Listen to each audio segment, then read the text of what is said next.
আমাদেরকে অবলম্বন করতে হবে। এই ঈমান কি জিনিস আল্লাহর হাবিব সাল্লাল্লাহু আলাইহি ওয়াসাল্লাম বলেন, বুখারী শরীফের ৭৭৭৭ নম্বর হাদিসে ঈমানের পরিচয়, ঈমান কি এটা আল্লাহর হাবিব বলেন, মাল ঈমানু ইয়া রাসূলুল্লাহ فقال رسول الله صلى الله عليه وسلم أن تؤمن بالله وملائكته وكتبه ورسله واليوم الآخر। আল্লাহ রাসূলকে কোন এক ব্যক্তি প্রশ্ন করলো, ইয়া রাসূলুল্লাহ, ঈমান কি জিনিস, ঈমানের পরিচয় দেন।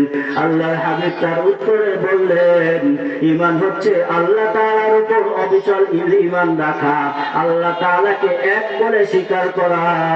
দুনিয়ার মধ্যে যা কিছু হয় সব কিছু আল্লাহর পক্ষ থেকে হয়, যত ক্ষতি হয় আল্লাহ তাআলার পক্ষ থেকে হয়। এর বিপরীত আল্লাহ আমার জন্য ভালো কিছু রেখেছে, এটার উপর বিশ্বাস রাখা।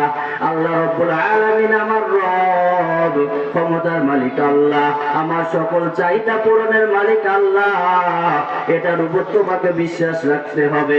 এবং আল্লাহ রব্বুল আলামিন অসংখ্য ফেরেশতাকে সৃষ্টি করেছেন, এটার উপর বিচার ঈমান রাখতে হবে, বিশ্বাস রাখতে হবে। এবং আল্লাহ রব্বুল আলামিন অনেকগুলো রাসূল তোমাদের ভিতর পাঠাইছে, তোমাদের পূর্বে পাঠাইছে, এটার উপর তোমাদের বিশ্বাস রাখতে হবে। যদি তোমরা এগুলোর উপর বিশ্বাস রাখতে পারো তাহলে তুমি দুনিয়ার মধ্যে ঈমানদার হবে, ঈমানের স্বাদ পাবে।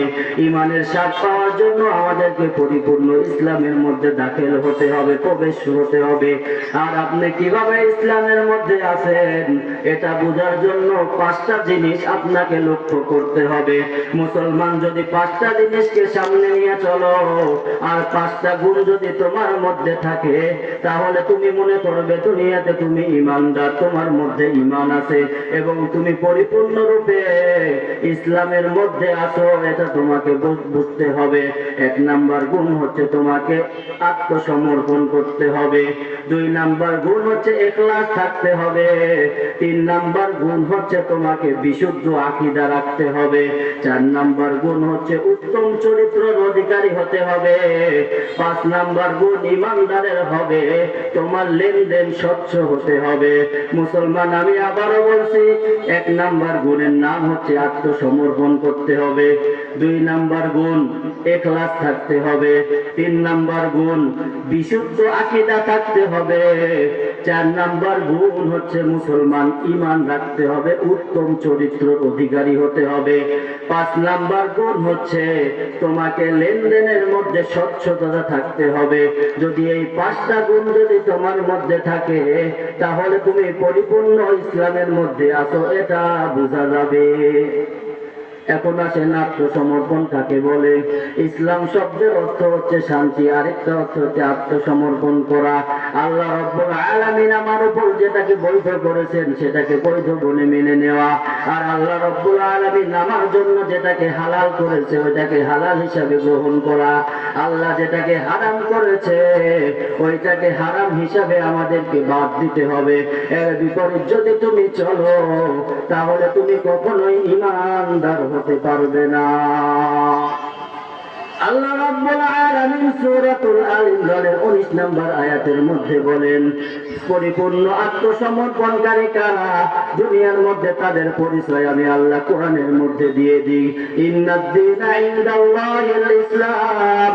আল্লাহ রাব্বুল আলামিন বলে, রে বান্দা, দুনিয়ার মধ্যে যারা ইসলাম গ্রহণ করেছো, আমি আল্লাহকে আল্লাহ বলে স্বীকার করতে পেরেছো এবং এর উপর অবিচল আছো, তারাই হচ্ছে প্রকৃত ঈমানদার, সফলকামী।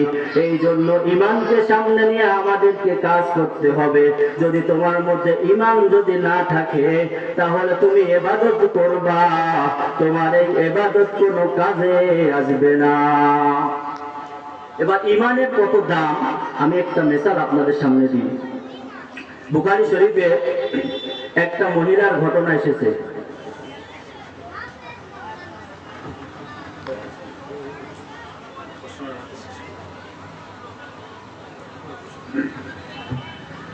বুখারী শরীফের মধ্যে একটা মহিলা ঘটনা এসেছে। মহিলাটা ছিল দেহ ব্যবসায়ী। দেহ ব্যবসায়ী মহিলা খারাপ না ভালো? খারাপ মহিলা। কিন্তু সে জীবনে ওয়ান টাইম, জীবনে একবার একটা তৃষ্ণার্ত কুকুরকে পানি পান করাইছিল। আর আল্লাহ রাব্বুল আলামিনের এই আমলটা এত পছন্দ হয়েছিল, আল্লাহ তাকে মাফ করে জান্নাতের ঘোষণা দিয়ে দিয়েছে। বলেন সুবহানাল্লাহ। আরেকটা মহিলা আমাদের পার্শ্ববর্তী রাষ্ট্রে ছিল মাদার তেরেসা।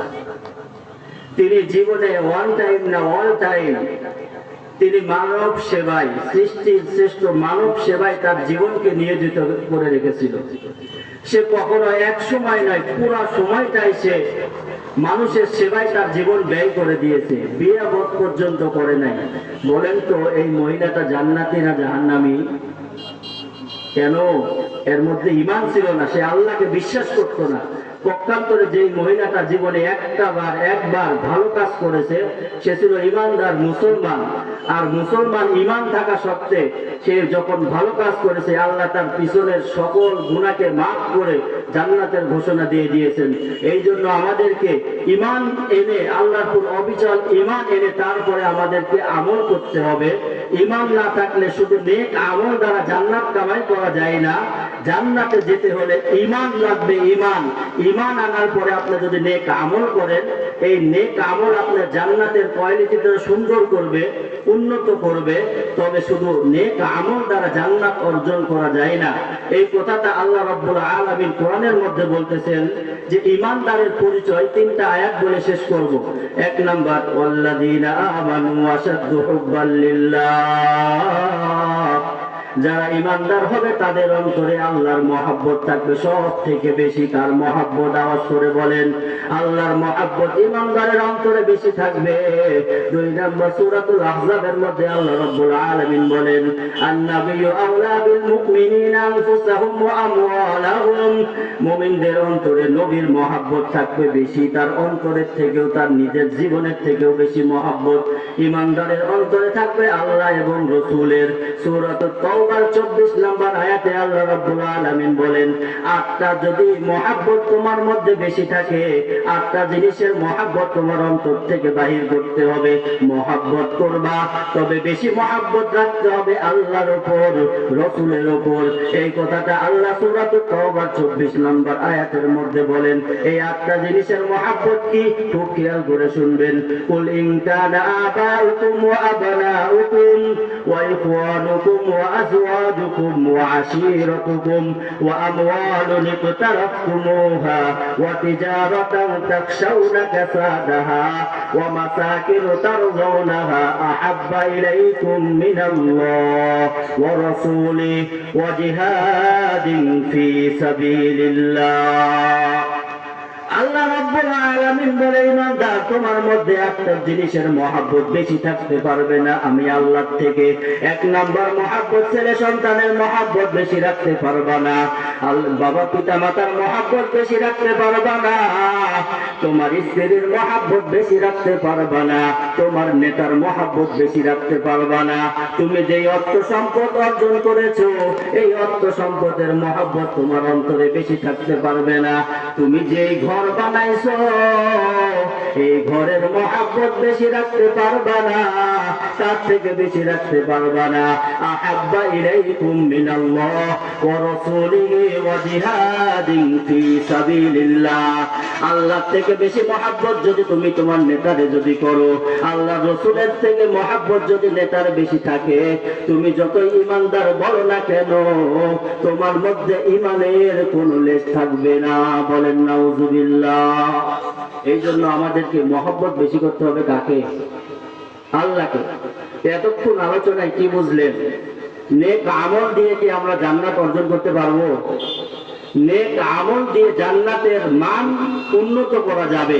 তবে নেক আমলটা কাজে আসবে কখন? যখন আমার মধ্যে ঈমান থাকবে। আর এই ঈমান যদি না থাকে, নেক আমল আমাকে জান্নাতে ঢুকাইতে পারবে না। নেক আমলের প্রতিদান হয়তো আল্লাহ দুনিয়াতে কোনো না কোনো ভাবে দিয়ে দিবেন। এই জন্য আমাদেরকে ঈমানের সম্পদ অর্জন করতে হবে, ঈমানের গুণে গুণান্বিত হতে হবে, তারপরে নেক আমল করতে হবে। এবার বলেন, ঈমান কোথায় পাওয়া যায়? ঈমান পাওয়া যায় যেখানে আল্লাহ ঈমানের কি রাখছে? কিছু চর্চা রাখছে। কোরআন হাদিসের ময়দানে, কোরআন হাদিসের প্রতিষ্ঠানে, মাদ্রাসা, মসজিদ, ওয়াজের প্যান্ডেলে নেককার বান্দাদের সাথে থাকলে কি পাওয়া যায়? ঈমান পাওয়া যায়। এই জন্য দুনিয়াতে যারা ঈমানওয়ালা, আমলওয়ালা, তাদের সাথে আমাদেরকে থাকতে হবে। আল্লাহ রাব্বুল আলামিন আমাদেরকে ঈমান আমল নিয়ে কবরে যাওয়ার তৌফিক দান করুক। ওয়া আখিরু দাওয়ানা আনিল হামদুলিল্লাহি রাব্বিল আলামিন। আসসালামু আলাইকুম ওয়া রাহমাতুল্লাহি ওয়া বারাকাতুহু।